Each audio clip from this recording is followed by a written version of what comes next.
बिस्मिल्लाहिर्रहमानिर्रहीम, अस्सलाम वालेकुम। मैं हूं फ़याज़ महमूद और आप देख रहे हैं फ़याज़ महमूद यूट्यूब चैनल। नाज़रीन, कोई दिन नहीं जा रहा कि जब नए से नए इंकशाफात ना आ रहे हों। रानीपुर दरगाह का ये मामला है जिसमें फ़ातिमा नामी बच्ची जो ख़ुद तो इस दुनिया से रुखसत होगी, उस बच्ची को मैं शहीद का दर्जा देता हूँ। मैं कहता हूँ कि वो बच्ची शहीद हुई है। जिस तरह उसके साथ जुल्म व बर्बरियत हुई है, उसके बाद वो ख़ुद चली गई, लेकिन वो कहते हैं कि कई लोगों के लिए आसानियाँ पैदा कर गई है, कई दीगर अपनी जैसी बच्चियों के लिए जो रास्ता हमवार कर गई है। इस वक्त आज की जो अदालती कार्रवाई है वो एक तरफ रह जाएगी। जो इंकशाफात सामने आए हैं उन्होंने आज की अदालती कार्रवाई को बिल्कुल पीछे फेंक दिया है। क्या हुआ है वो सारी चीज़ें सामने रखेंगे, लेकिन सना गुरमानी वो बच्ची जो अभी भी लापता है, मैं हैरान हूँ कि ये मामला आखिर जा किस तरफ रहा है। अब डार्क वेब की एंट्री हो गई है। न जाने इस केस पे क्या क्या हमने सुनना है, क्या क्या देखना है, रियासत क्या क्या कर रही है, इस पे बात करेंगे। मेरे साथ मौजूद हैं शाहिद सकलैन साहब। शाहिद साहब, आपको पता है कि जो सोशल इश्यूज़ होते हैं, ख़ासकर जो ख़वातीन रिलेटेड इश्यूज़ होते हैं, उसके ऊपर बात करते हैं और खुल के करते हैं, ना डरते हैं ना झिझकते हैं, बड़ी खुलकर बात करते हैं। आज हम इनसे बात करेंगे इस केस के ऊपर। पहले तो हम थोड़ी सी शाहिद भाई अदालती कार्रवाई डिस्कस कर लेते हैं कि आज क्या हुआ और उसके बाद बाहर निकलते ही क्या इंकशाफ हुआ। स्टेप बाय स्टेप चलते हैं। तो सबसे पहले आप मुझे बताइए, अदालत में आज क्या हुआ, क्योंकि रिमांड मुकम्मल होने पे पेश किया जी बिस्मिल्लाहिर्रहमानिर्रहीम। आपको भी और आपका शुक्रिया और आपके व्यूवर्स के लिए अस्सलाम वालेकुम। फ़याज़ भी, आपको पता है इस केस को मैं कोशिश कर रहा हूँ, डेली इसके अपडेट्स लेता हूँ, मैं खुद डेली वीडियोस भी कर रहा हूँ।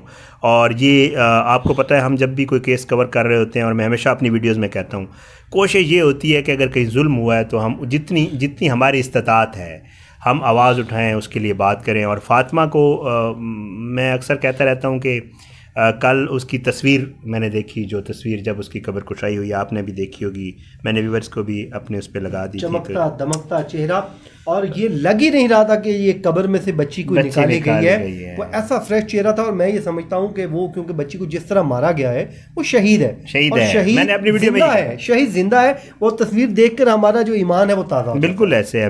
मैं जो है ना, फिर जब बंदा ये चीज़ें देखता है ना, तो फिर मज़ीद आपको ना एक वो मिलता है, हौसला मिलता है कि नहीं, आपने इसके लिए ज़रूर काम करना है। तो मैं उस पर लगा हूँ। आज जी कोई 4 रोज़ का जिस्मानी रिमांड हुआ था असद शाह का, और असद शाह को 4 रोज़ के जिस्मानी रिमांड के बाद जो है आज पुलिस ने दोबारा रानीपुर में ही अदालत में पेश किया, एडिशनल सेशन जज की अदालत में।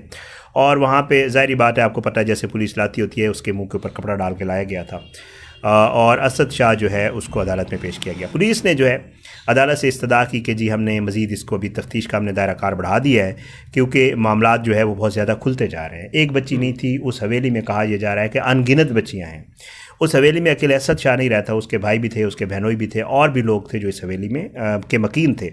तो कहा यही जा रहा है कि जी वो जो है, ये सारा मामला यही है कि अपना वहाँ पे पुलिस ने ये कहा कि जी हमने मज़ीद तफ्तीश करनी है और कुछ बरामदगियाँ भी करनी हैं, तो इस वजह से, और कुछ लोग और भी इस केस में इन्वॉल्व हैं, तो इस वजह से हमें मज़ीद 10 दिन का रिमांड दिया जाए। तो अदालत ने जो है वो 10 दिन का रिमांड नहीं दिया, बल्कि अदालत ने उसका 5 दिन का रिमांड दे दिया। 5 दिन का। तो अब ये 9 दिन हो गए। 4 दिन का पहले मिला, 5 दिन का ये मिल गया। मेरे ख्याल से आप बेहतर बता सकते हैं कि टोटल 14 दिन का होता है। तो शायद अगली बार जो है रिमांड मिलना बड़ा अच्छी हुआ। ठीक, तो वो तो हो गया मामला जी, रिमांड पे उसको।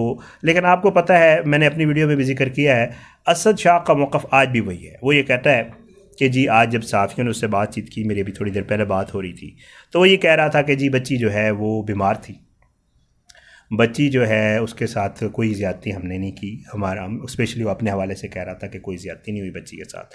वो ये कह रहा था कि बच्ची को हमने डॉक्टर को दिखाया था, और बच्ची को जो है वो गैस्ट्रो था, और उसके अलावा टाइफाइड था उसको। वो कहता है और ये चीज़ें हमने वालिदैन को पहले बता दी थी, बच्ची के वालिदैन के लिए।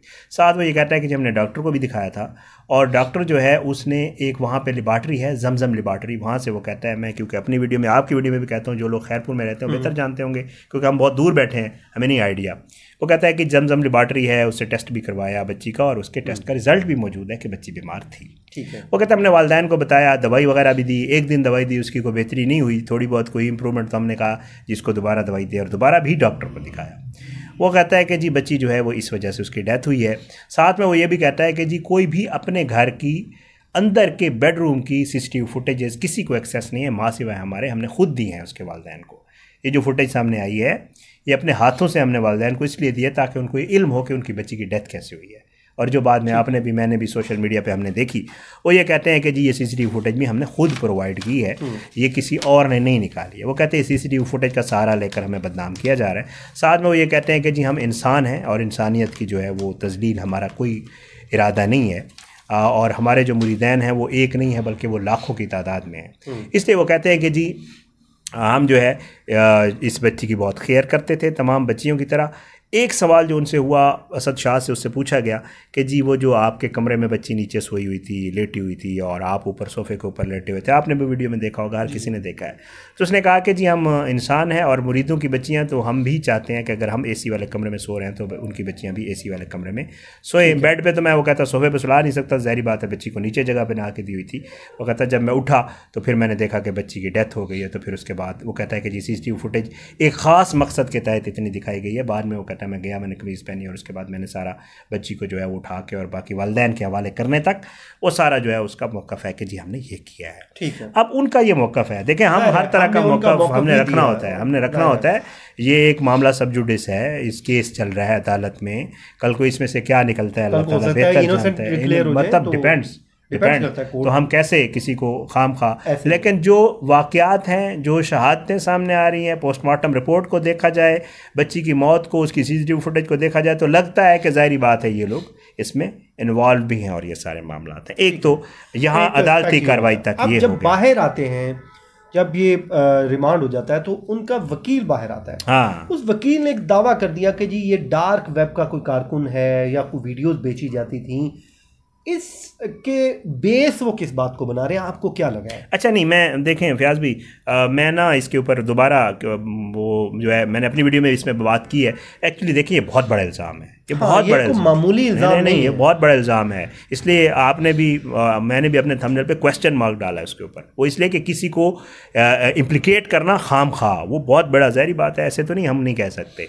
ये वकील है जो उसने बाकायदा आज मीडिया से जब बात की, उसने कहा जी कि मेरे पास मालूमात हैं, ये कोट एंड कोट मैं उसके वकील की बात कर रहा हूँ।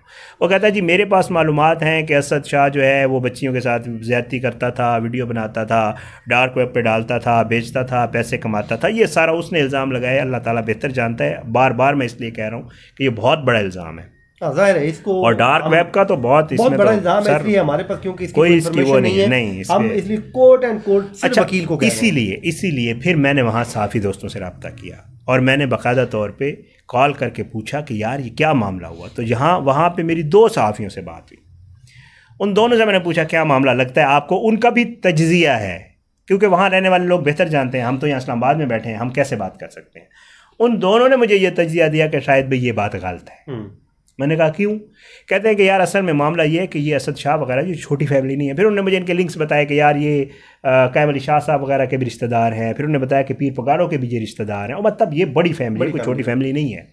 वो कहते हैं कि यार ये जो बात की गई ना, ये वकील के केस की वजह से, ऐसे ही जैसे बंदा कहता है ना कि सोशल मीडिया पे बात करने के लिए कि जी खबरों में गिरे, तो वो जी उसने वैसे बात कर, वकील साहब को भी ऐसी गैर जिम्मेदाराना बात नहीं करनी चाहिए, उससे केस को नुकसान पहुंचता है। और दूसरा ये है कि मैंने भी यही बात की अपनी वीडियो में भी आपसे भी कि यार कि अगर वकील के पास ऐसी कोई सबूत है तो वो जरूर लाए केस, और वो अदालत के सामने रखे। अदालत के सामने मीडिया पे क्या बात हुई? मेरा भी यही सवाल था कि भाई आपने जो बात मीडिया पे की है, क्या आपने अंदर की है? नहीं, आपको अदालत में करनी चाहिए।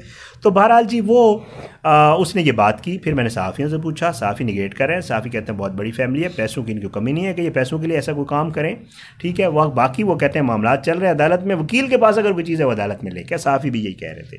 तो जो डार्क वेब वाला मामला है, ये महज एक बात की गई थी, इसमें जो सच्चाई वाली बात है वो मुझे उसका मुझे अभी मुझे भी कंफर्म नहीं मुझे भी दिखाई देती है, वो बड़ी फैमिली है। अच्छा शाहिद भाई ये तो हो गया, एक और बच्ची है सना गुरमानी, उनके पेरेंट्स ने प्रेस कॉन्फ्रेंस की है, उस पर सीएम जो केयर टेकर सीएम है मकबूल बाकर साहब, उन्होंने नोटिस भी लिया है और डीआईजी से उन्होंने कहा कि आप इसकी इंक्वायरी करें कि 1.5 साल से बच्ची एक लापता है जो इनको दी गई थी, और कहा जाता है कि वो इसी हवेली को दी गई थी लेकिन वो लापता है।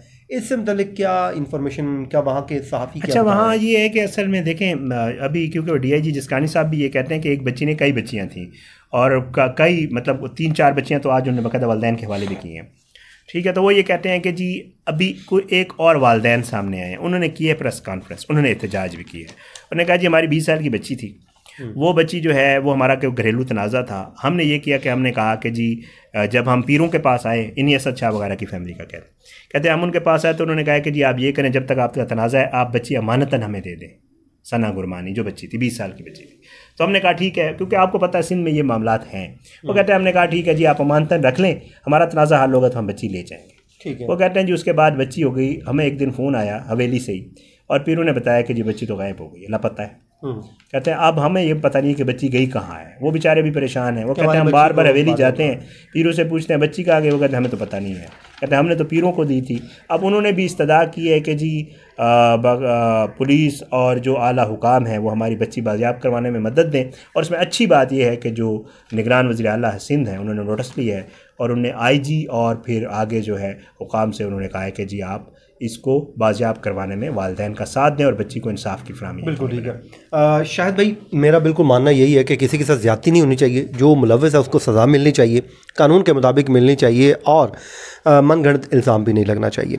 मैं ये समझता हूँ कि इस वक्त ये केस जो है वो अदालत के सामने मौजूद है, और उस मासूम बच्ची फ़ातिमा को इंसाफ मिलना चाहिए, और उस इंसाफ के लिए कुछ भी हो उसको हर सूरत इंसाफ मिले। और मैं पेरेंट्स को भी इतना ज़रूर कहूँगा कि आप अपने जो पीर हैं उनसे ज़रूर एहतराम रखिए, उनके साथ एहतराम का रिश्ता भी बनाइए, लेकिन अपने बच्चों की हिफाजत को ख़ुद यकीनी बनाइए, क्योंकि आज का दौर वो दौर नहीं है जब आपके साथ कोई मुखलिस होगा। आप अपने साथ ख़ुद मुखलिस हैं, और देखिए कि एहतराम में ये ना हो कि कोई आपको ख़ुद ही निकल जाए।